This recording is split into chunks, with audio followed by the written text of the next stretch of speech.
हरियाणा में विधानसभा चुनावों के रिजल्ट्स आ गए। भाजपा ने पूर्ण बहुमत ले लिया।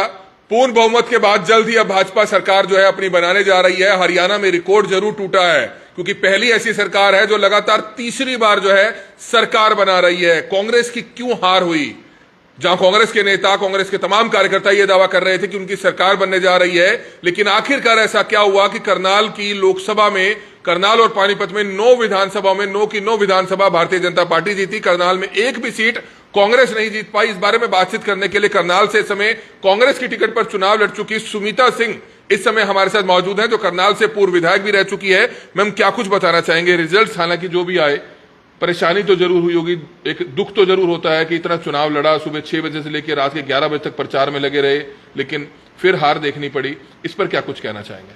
देखिए, लोगों का मैंडेट है and one has to accept the mandate. अगर लोगों ने मैंडेट दिया है और ठीक है, और मैं जगमोहन जी को भी बधाई देती हूँ और आशा करती हूँ, उम्मीद करती हूँ कि वो करनाल के विकास के बारे में सोचेंगे, करनाल के जो नौजवान है, यूथ है, उनके बारे में कुछ करेंगे। करनाल की जो अनअप्रूव्ड कॉलोनीज हैं, जो इतना भ्रष्टाचार है, चाहे वो नगर निगम के अंदर है, चाहे वो तहसील के अंदर है, उनको जो है उसके बारे में कुछ करना पड़ेगा। लोग आए होंगे, काफी लोग आए होंगे, लोग भी, कार्यकर्ता भी मायूस हुए होंगे कि करनाल में भी हार हुई। करनाल में 5 विधानसभाओं में से एक भी सीट कांग्रेस नहीं जीत पाई। नहीं, लोग तो बहुत आ रहे हैं और वो बोल रहे हैं कि जी जहां भी जाते हैं वोट तो कांग्रेस को दी है, कांग्रेस को दी है। तो मालूम नहीं अब क्या हुआ है। और ईवीएम भी, अगर हमारे यहाँ काउंटिंग में ईवीएम में 99% बैटरी थी, हाउ इज दैट पॉसिबल कि बैटरी 99% हो, जब सुबह से लेके 7 बजे से लेके शाम के 6:30 साढ़े 6 तक वोटिंग हुई है, 3 दिन से मशीन अंदर पड़ी है, तो कैसे पॉसिबल है कि 1% बैटरी कंज्यूम हुई है? मैंने भी इलेक्शन देखा है कि 99% बैटरी है, खुद देखा है आपने? यस, खुद देखा है। हमारे जो वहाँ पे काउंटिंग एजेंट थे, उन्होंने उसी टाइम शोर मचाया। मैंने खुद रिटर्निंग ऑफिसर से बात की, मैंने ऑब्जर्वर से बात की। ऑब्जर्वर ने कहा जी आप लिख के दे देना, हम पता कराएंगे क्या हुआ है, पर कोई किसी ने सुना ही नहीं। और मैंने इलेक्शन कमीशन को, हमने 8 तारीख को चिट्ठी लिख दी थी कि 99% बैटरी थी। किसी एक ही मशीन की थी या कई मशीनों की आपने देखी? क्योंकि ईवीएम मशीन तो सील कर दी जाती हैं, जब वोटिंग हुई उसका सील कर दिया। आप लोगों के सामने ही खोली होंगी सभी ईवीएम मशीन? हाँ, नहीं, कई मशीनों में था 99। तो क्या कारण लगता है आपको? कारण तो छेड़छाड़ कैसे? आपका मोबाइल फोन है, आप अभी न्यूज लिख रही हैं, आप लाइव कर रहे हैं, और हाउ इज इट पॉसिबल कि आपकी बैटरी नहीं डाउन होगी? बीजेपी के नेताओं ने पहले ही कह दिया था कि कांग्रेस की अगर हार होगी तो ईवीएम मशीन पर ही ठीकरा फोड़ा जाएगा। आपको क्या लगता है कि इस मामले की जांच होनी चाहिए? हालांकि सभी कांग्रेसी नेता इस चीज पर कह रहे हैं कि ईवीएम मशीन जो है कोई है या बदल दी गई है। थोड़ी देर पहले मनोज वधवा से बात हुई और खुद पूर्व सीएम भूपेंद्र सिंह हुड्डा, उन्होंने भी जो है कॉन्फ्रेंस करी थी दिल्ली कांग्रेस मुख्यालय के बाहर प्रदेश अध्यक्ष उदयमान के साथ, कि ईवीएम मशीन पर ही उन्होंने गड़बड़ी के आरोप लगाए हैं। आप देखिए, जो बैलेट से वोटिंग है उसमें तो कांग्रेस जीत रही है, और जब मशीन्स खुली तो उसमें हार रही है। कुछ ना कुछ तो गड़बड़ है ना। और आपने देखा होगा, चुनाव से पहले सुप्रीम कोर्ट के कई लॉयर्स, उन्होंने कितने दिन दिल्ली के अंदर वो बैठे रहे ईवीएम के खिलाफ कि भाई बैलेट से। बहुत सी कंट्रीज है जो एडवांस कंट्री है, उन्होंने ये ईवीएम मशीन्स बैन कर दिया। इंडिया क्यों नहीं बैन करता? हमारे यहाँ भी बंद होनी चाहिए, बैलेट से होनी चाहिए, और हम भी इस बात को सहमत है इस बात से। पूर्ण बहुमत से सरकार बनाई है, एग्जिट पोल के नतीजे उल्टे साबित हो गए हैं। एग्जिट पोल में जहां ये बात कही जा रही थी कि कांग्रेस जो है 55 सीटें लेकर आ रही है, 60 सीटें लेकर आ रही है, लेकिन 50-55 सीटें अब बीजेपी को होती हुई नजर आ रही है। पहली बार ऐसा हुआ है कि एग्जिट पोल किसी एक भी चैनल ने या किसी एक भी जो सर्वे करते, किसी ने भी ये नहीं कहा कि एग्जिट पोल में कि बीजेपी सरकार बनाएगी, कांग्रेस बनाएगी। उन लोगों ने भी तो, जो सर्वे करते हैं, लोगों से बात करके किया होगा ना कहीं कुछ तो हुआ है। जातिगत समीकरण, आपको लगता है कि जातिगत समीकरण भी रहे होंगे जो हार हुई है? क्योंकि शमशेर सिंह गोगी का आपने बयान सुना होगा, उन्होंने कहा कि एक ही गाना बजता था कि हुड्डा सरकार बनाएगा, हुड्डा सरकार बनाएगा। उससे कहीं ना कहीं जो दूसरी बिरादरियां थी वो नाराज हो गई, इसके चलते उन्होंने वोट नहीं दिया। ऐसा भी हो सकता है? देखिए, इसके ऊपर ये जो बातें हैं, इस पे तो हमारे जो हाई कमांड है, जो हमारे सीनियर लीडर्स हैं, वो मंथन करेंगे, डिस्कस करेंगे कि क्या है। बगैर उसके मैं अपनी तरफ से कोई भी कमेंट या कुछ भी नहीं कह सकती हूँ। कुमारी शैलजा की नाराजगी भी लोग कह रहे हैं कि उनकी नाराजगी से भी नुकसान हुआ होगा कांग्रेस को, जिसके चलते इस तरह के रिजल्ट्स आए हैं। मुझे नहीं लगता कुमारी शैलजा नाराज थी। काफ़ी सीनियर लीडर है और समझदार है, मुझे नहीं लगता वो नाराज़ होंगी। सुमिता सिंह का अब अगला प्लान क्या है? करनाल को लेकर क्या प्लान है? कुछ लोग सोशल मीडिया पर लिख रहे हैं कि सुमिता सिंह अब विदेश चली जाएंगी, मतलब बाहर घूमने चली जाएंगी।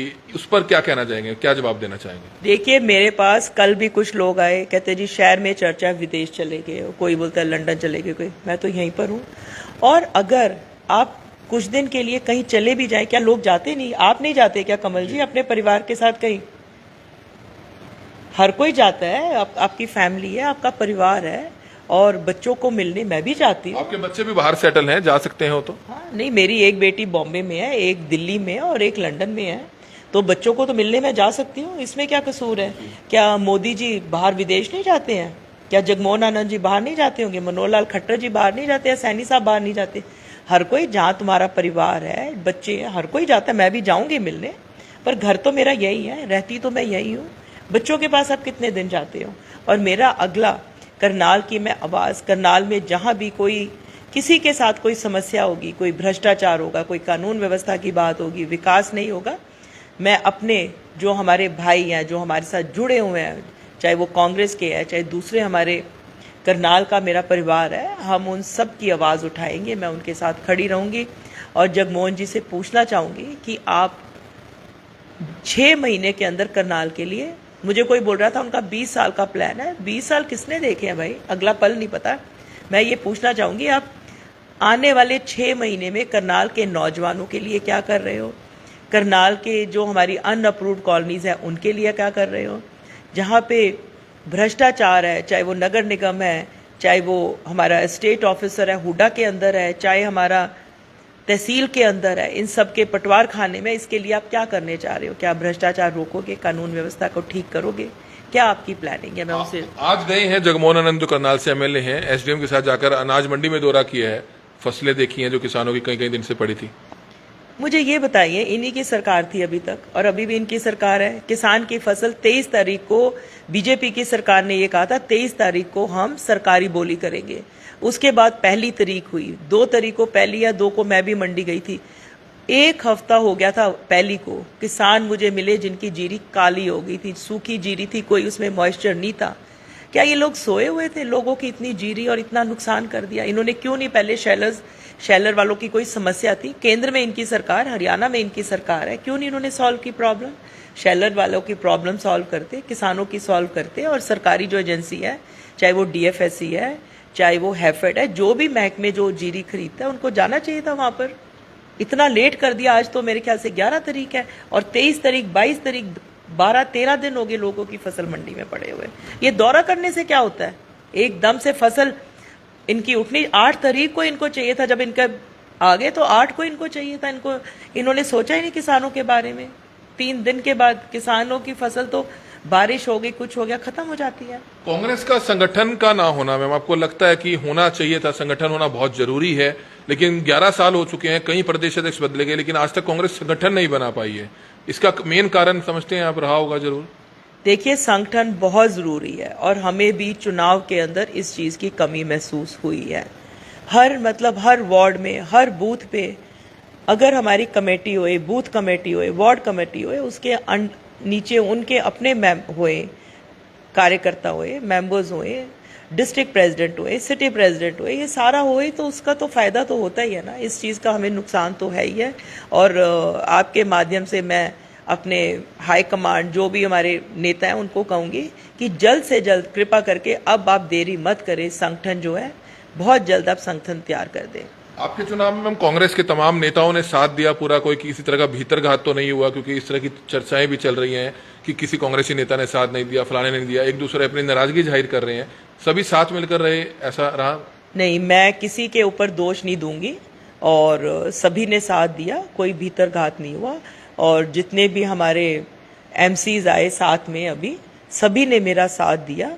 उससे अलावा अभी मनोज वधवा जी ने नई हमारी कुछ देर पहले पार्टी ज्वाइन की, चाहे वो राकेश नागपाल जी थे, उन्होंने बीजेपी छोड़ के कांग्रेस में आए, चाहे अमरिंदर अरोड़ा जी थे, वो छोड़कर आए, और मेरे कई भाई आए, एमसीज आए, सभी ने, बलविंदर कालरा जी जो पहले प्रधान रहे हैं वो आए पार्टी में, सभी ने मेरा पूरा साथ दिया। और अगर इस टाइम मुझे किसी का ध्यान नहीं आ रहा है, पर जिसने भी पार्टी ज्वाइन की है सभी ने मेरा पूरा, और बलविंदर आप पार्टी छोड़कर आए, चाहे उन्होंने कांग्रेस नहीं ज्वाइन की, समर्थन दिया, सभी ने मेरा पूरा साथ दिया, चाहे वो मीतू सैनी था, चाहे गिन्नी था, सुदेश गुलाटी था, जतिन काड़ा था, रामचंद्र लेकिन सभी ने भाजपा तो छोड़ दी, इसलिए छोड़ी कि शायद सरकार बनेगी कांग्रेस की, लेकिन अब वो भी इसी तरह से रहेंगे।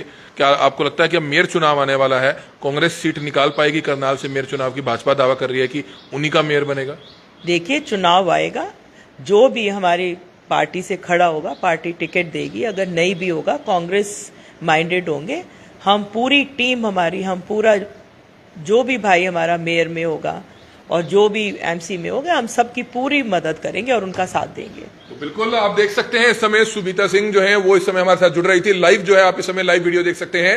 हालांकि वो दावा कर रही हैं कि वे आगे भी इसी तरह से जो है करनाल की आवाज उठाती रहेंगी, कांग्रेस के तमाम नेताओं को साथ लेकर चलेगी, और अगला जो मेयर चुनाव है पार्टी अगर किसी को टिकट देगी, अन्यथा जो भी कांग्रेस माइंडेड उम्मीदवार करनाल से मेयर चुनाव लड़ेगा उसके लिए वे पूरी तरह से तन मन धन से साथ देंगी। करनाल से ये लाइव तस्वीरें देख रहे थे, हमारी आप लोगों से अपील रहेगी कि ज्यादा से ज्यादा लोगों तक इस वीडियो को आप जरूर पहुंचाइएगा। कमल मिड्डा, करनाल ब्रेकिंग न्यूज, करनाल।